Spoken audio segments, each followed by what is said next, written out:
Assalamualaikum warahmatullahi wabarakatuh. Jumpa kembali bersama Ibu Sri Ayanti di sini di mata pelajaran Geografi di Sekolah Tercinta SMA Hanayani 1 Pamengpeuk.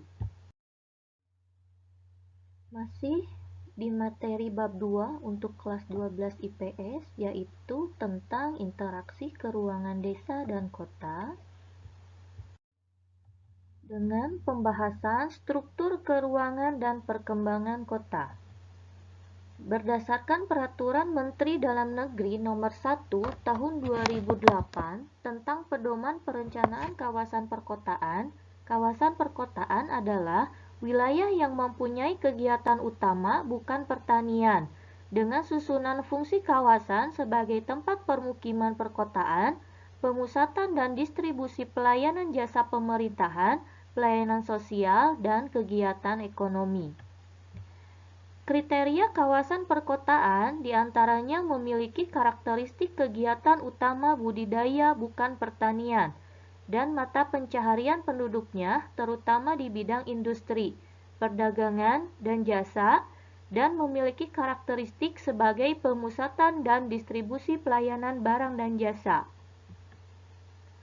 Bentuk-bentuk kawasan perkotaan diantaranya berupa daerah otonom, bagian dari kabupaten yang memiliki ciri perkotaan, bagi dari 2 atau lebih daerah kabupaten. Adapun tipologi kota menurut Marcel Aurose adalah kota administrasi, kota pertahanan, kota budaya, kota produksi, kota komunikasi, dan kota rekreasi. Kemudian tahap perkembangan kota menurut Mumford dari awal hingga akhir, yaitu eopolis, polis, metropolis, megalopolis, tiranopolis, dan nekropolis. Berdasarkan bentuknya, kota dapat dikelompokkan menjadi bentuk kota kompak dan kota tidak kompak.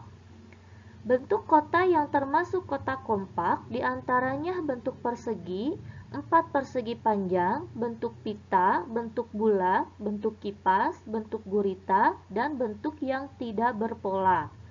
Adapun bentuk kota yang termasuk kota tidak kompak diantaranya bentuk terpecah, bentuk berantai, bentuk terbelah, dan bentuk stelar.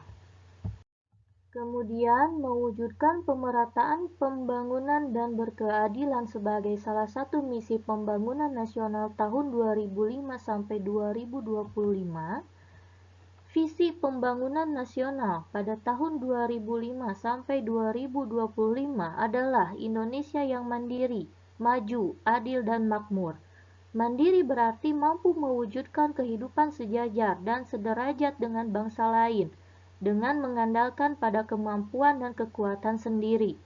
Maju berarti tingkat kemakmuran yang tinggi disertai dengan sistem dan kelembagaan politik dan hukum yang mantap. Adil berarti tidak ada pembatasan atau diskriminasi dalam bentuk apapun, baik antar individu, gender, maupun wilayah.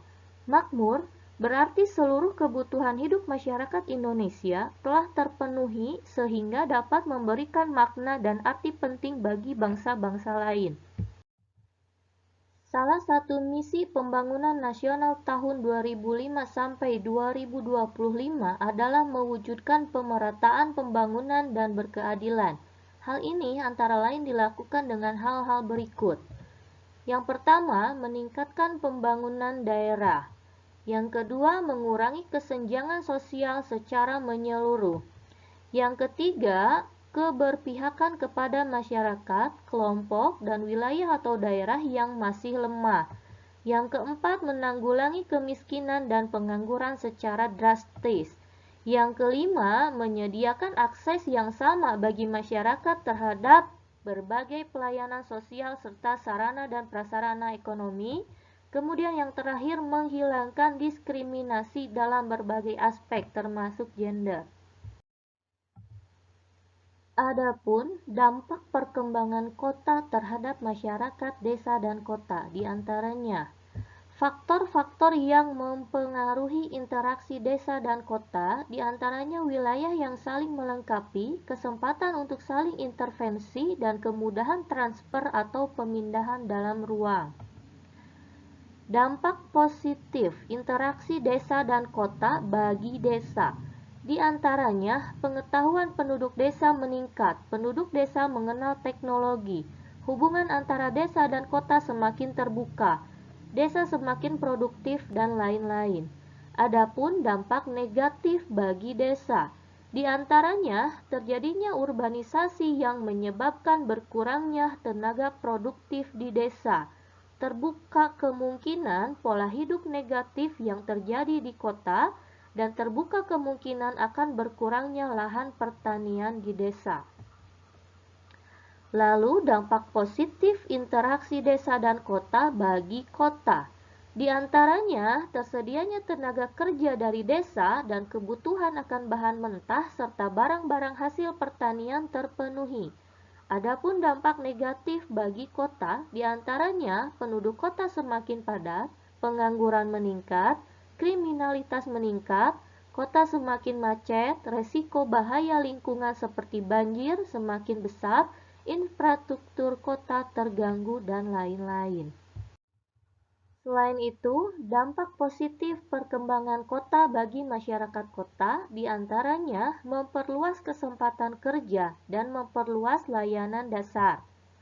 Dampak negatif perkembangan kota bagi masyarakat kota diantaranya meningkatnya angka kemiskinan, terjadi kesenjangan sosial, munculnya kegiatan ekonomi di sektor informal, dan meningkatnya kepadatan penduduk. Lalu, dampak positif perkembangan kota bagi masyarakat desa. Di antaranya, memberikan harapan masyarakat desa untuk mendapatkan hidup yang lebih baik dan urbanisasi menjadi strategi bertahan hidup.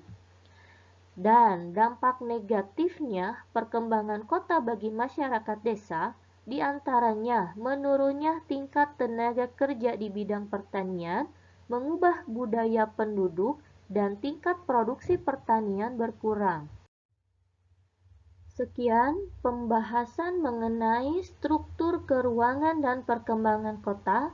Semoga bermanfaat dan mudah dipahami. Mohon maaf atas segala kekurangan. Wassalamualaikum warahmatullahi wabarakatuh.